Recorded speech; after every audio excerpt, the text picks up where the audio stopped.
Ыбырай Алтынсарин бір уыс мақта әңгімесі. Бір кішкентай қыз әкесінің шапанын жамап отыр екен. Шешесі қасына отырып ақыл айтты.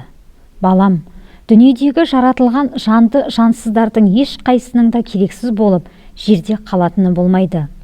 Сол сөзді айтып отырғанда, қыз бала киімін жамап болып, жердегі мақтаның қиқымын терезеден лақтырып, далаға тастады. Әже, осы қиқымның еш нәрсеге керегі бола қалмас, деп. Шешесі, балам, ол да жерде қалмайды, деді. Осылайша сөйлесіп, терезеден қарап отырса, манағы мақтаны жел көтеріп ұшырды. Мұны бір торғай көріп қуып барып, мақтаны тұмсығына тістеп алып, ұшып кетті. Қыз әжесінен: манағы мақтаның қиқымын бір торғай алып кетті, оны не қылады? Деп сұрады. Әжесі: көрдің бе, балам, күн айналмай манағы айтқан сөздің келгенін.